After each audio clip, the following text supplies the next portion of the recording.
A'udzubillahiminasyaitonirrajim. Bismillahirrahmanirrahim. Assalamualaikum warahmatullahi wabarakatuh.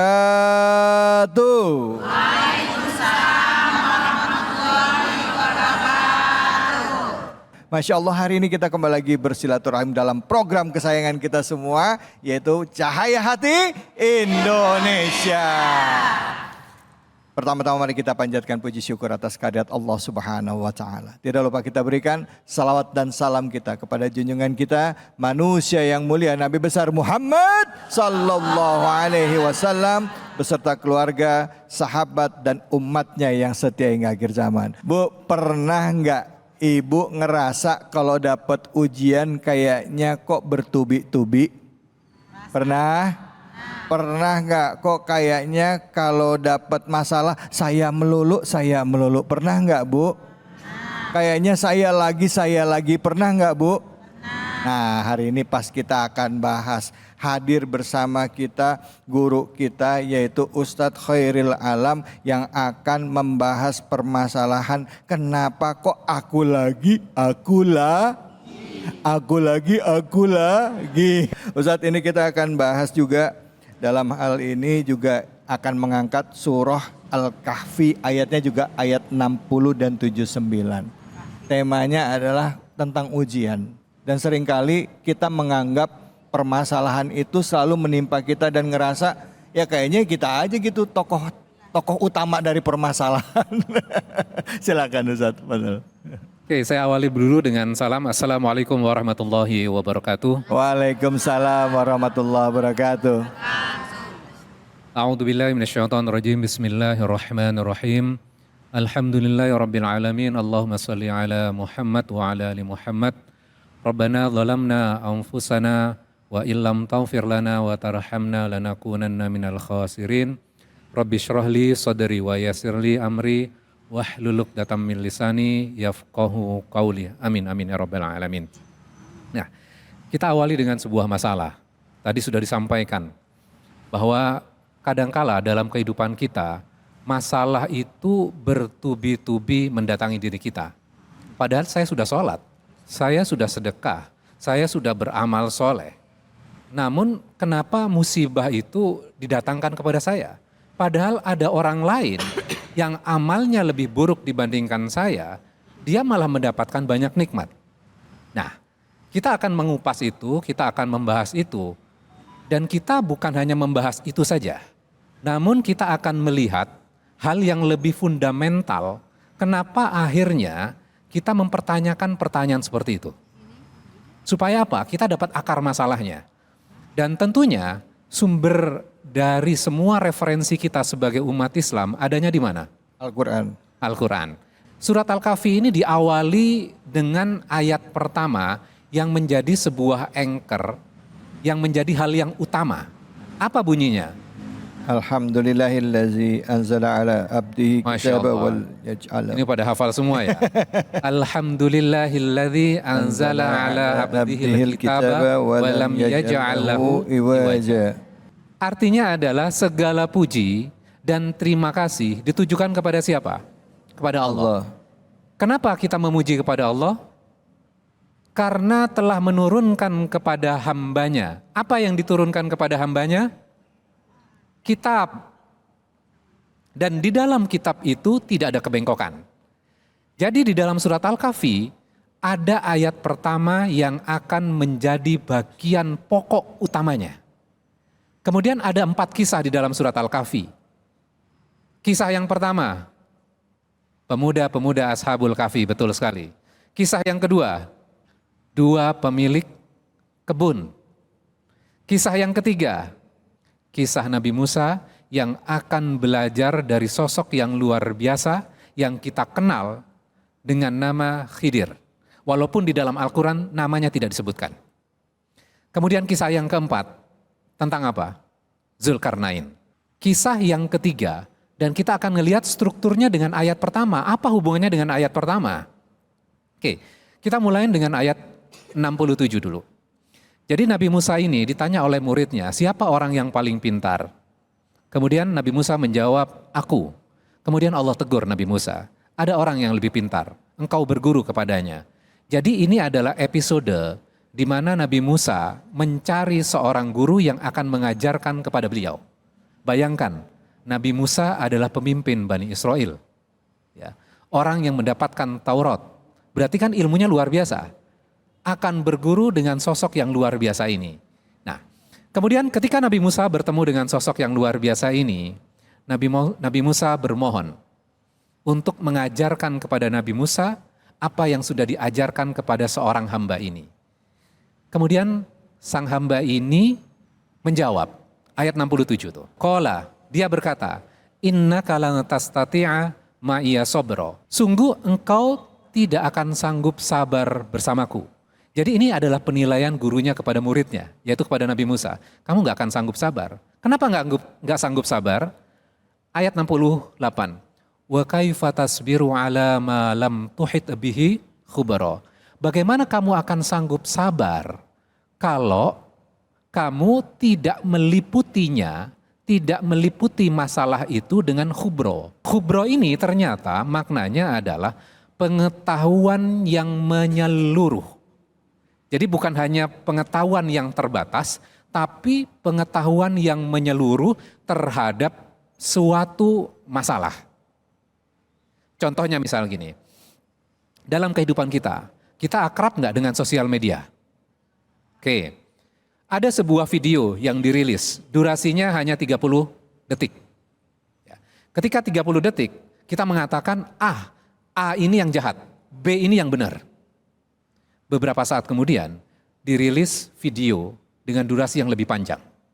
Kita lihat nonton dari kontennya, dari A sampai terakhir, kita mengatakan, oh ternyata saya salah. A ini ternyata nggak salah, A ini yang benar, dia yang terzolimi. Kenapa penilaian kita berubah? Karena pada saat awal kita hanya melihatnya sepotong. Kemudian ketika kita melihat yang jauh lebih besar, lebih luas, maka kita penilaiannya sudah berubah. Maka khubro itu bukan pengetahuan yang sepotong, tapi pengetahuan yang menyeluruh. Nabi Musa mengatakan, qala satajiduni insyaallah. Insyaallah sabiro. Engkau akan mendapati aku menjadi hamba yang sabar. Jadi udah janji. Kemudian sang guru ini memberikan sebuah syarat. Syaratnya apa? Syaratnya adalah gak boleh nanya, gak boleh komen. Oke. Kemudian masuk kepada peristiwa pertama. Mereka berjalan. Kemudian ada perahu yang mereka tumpangi. Tiba-tiba sang guru ini melobangi perahunya. Spontan Nabi Musa mengatakan, kenapa engkau melobangi perahu yang akan menyebabkan pemiliknya akan tenggelam? Betul nggak? Salah nggak statement Nabi Musa ini? Enggak. Tidak. Tapi syaratnya tadi apa? Enggak boleh nanya. Nggak boleh nanya, nggak boleh komen. Jadi salah nggak? Salah. Maka sang guru itu mengatakan, qala akul. Bukankah aku sudah mengatakan, innaka lan tastati'a ma'iya sabra? Bukankah sudah kukatakan kamu nggak akan sanggup sabar? Kemudian Nabi Musa mohon maaf. Minta maaf, kemudian diizinkan mereka berpetualang kembali. Kemudian mereka bertemu dengan anak muda, anak kecil yang belum dewasa. Tiba-tiba sang guru ini membunuh anak kecil ini. Kemudian spontan Nabi Musa mengatakan, kenapa engkau membunuh jiwa yang tidak bersalah karena dia membunuh orang lain? Sesungguhnya engkau sudah melakukan kemungkaran yang besar. Jadi statementnya lebih tinggi lagi, melakukan kemungkaran yang besar. Salah nggak statementnya Nabi Musa ini? Melihat pembunuhan kemudian langsung memberikan komen? Tidak. Nggak salah. Ya. Tapi dalam kasus ini Nabi Musa melakukan kesalahan nggak? Syaratnya tadi apa Bu? Nggak boleh nanya, nggak boleh komen, apalagi update di sosial media nggak boleh. Nah, jadi salah. Kemudian peristiwa yang ketiga, kemudian sang guru itu mengatakan kembali, kenapa engkau bukankah sudah kukatakan kepada laka, kepada kamu, innaka, sesungguhnya engkau, lan tastati'a ma'iya sabra, kamu gak akan sanggup sabar. Nah, kemudian kita langsung masuk pada sebuah kesimpulan. Akhirnya mereka masuk pada peristiwa yang ketiga. Peristiwa yang ketiga nanti dijelaskan sama Ustadz berikutnya. Poinnya adalah ketika Nabi Musa pada kasus yang ketiga, sang guru ini mengatakan seperti ini. ini adalah akhir perpisahan aku dengan engkau, yang kamu gak sanggup sabar terhadap semua peristiwa-peristiwa itu. Nah, kemudian sang guru ini menjelaskan, kapal yang ditumpangi itu adalah milik nelayan miskin, dan akan ada raja yang mendatangi daerah itu dan akan merampas semua perahu yang masih bisa berlayar dengan baik. Nah, sekarang kesimpulan kita akan berubah nggak? Yang tadinya kita katakan perahu itu dilobangi, menenggelamkan, yang buruk, itu musibah, itu jelek, betul nggak? Namun setelah dibukakan pintu hikmahnya, penilaian kita berubah nggak? Berubah. Berubahnya menjadi apa? Oh, ternyata menyelamatkan bukan mencelakakan. Sering nggak dalam kehidupan kita, kita mengatakan itu buruk, itu musibah, kenapa Allah mendatangkan ini? Karena kita belum memiliki pengetahuan yang menyeluruh, sehingga apa? Kita tidak sanggup sabar. Akhirnya apa? Kita komplain, kenapa, mempertanyakan keputusan-keputusan Allah, betul nggak? Ketika kita mempertanyakan keputusan-keputusan Allah, sekarang kita lihat korelasi dengan hubungan ayat pertama. Ayat pertama, alhamdulillah. Ketika kita komplain, semua hal dalam kehidupan kita, mampu nggak kita mengucapkan alhamdulillah? Belum. Akan sulit. Belum. Akan sulit buat diri kita bersyukur. Artinya apa? Ayat pertama ini Allah jelaskan dengan sangat sederhana sekali melalui kisah Nabi Musa. Ternyata kita bisa belajar musibah-musibah yang didatangkan pada diri kita, ternyata semua pasti ada hikmahnya, pasti baik. Walaupun sekarang kita belum mengetahui hikmahnya. Masya Allah. Dengan ayat yang kita pelajari, dengan surat yang kita pelajari, kita yakin pasti itu baik. Walaupun sekarang saya belum paham.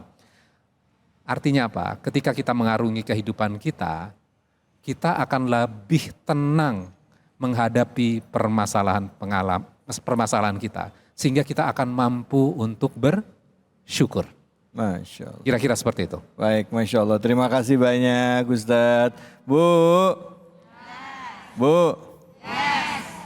Kalau kita dapat sulit, ingatnya susahnya ya Bu ya.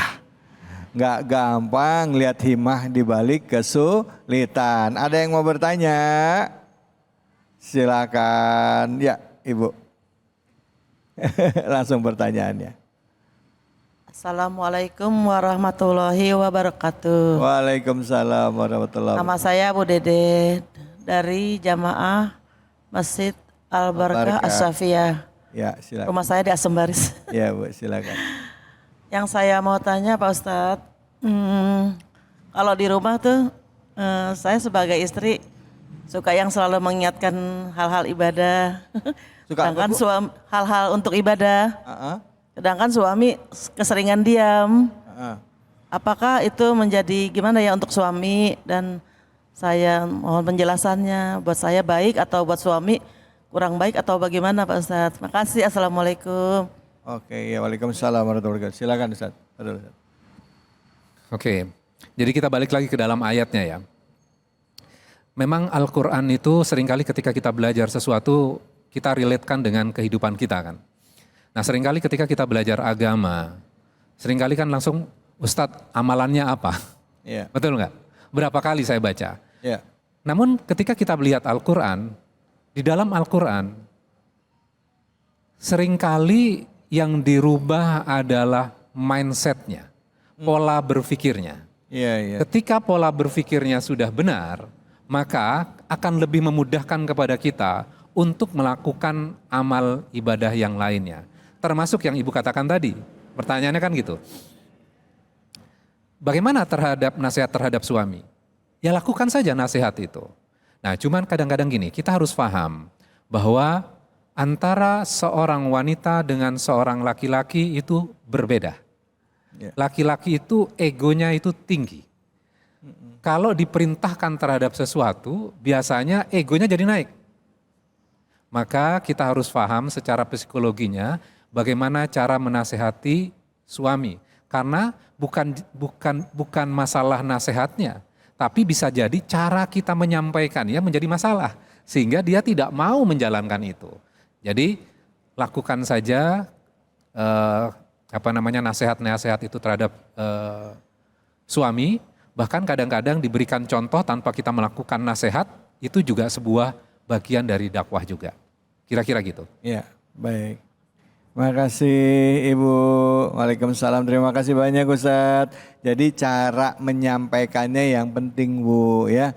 Ya, jangan ngingetin suami di depan anak, di depan adik, depan keluarga, mungkin berdua ngomong baik-baik sambil dipijet-pijet, sambil diurut ya kan. Iya, mungkin sampai itu enak sambil jalan-jalan ya Bu ya. Mudah-mudahan insya Allah bisa. Baik. Oke, setelah ini kita akan lanjut lagi bahasan kita. Ya, kadang-kala kita suka merasa ujian itu selalu akhirnya hanya ke kita saja. Seperti tadi kita belajar hikmah dari tokoh Nabi Musa yang bertemu dengan Nabi Khidir. Dibahas di dalam surah Al-Kahfi yang sering kita baca setiap hari Jumat. Di mana Nabi Musa, Nabi yang di dalam beberapa kisah diriwayatkan bahwa Nabi yang paling cerdas mendapat ujian dari Nabi Khidir untuk tidak bertanya atau mempertanyakan tindakan yang dilakukan oleh Nabi Khidir. Akhirnya Nabi Musa tidak bisa menahan lagi terhadap tindakan tersebut dan mencoba dan tidak gagal untuk mengambil hikmah dari sebuah peristiwa. Begitu juga dengan kita yang gagal mengambil hikmah dalam setiap kejadian yang kita alami. Kita akan belajar lagi untuk mengambil hikmah dari setiap pelajaran yang terjadi dalam kehidupan kita dan coba mengulasnya dari sudut pandang Al-Quran hanya di sini, di Cahaya Hati Indonesia.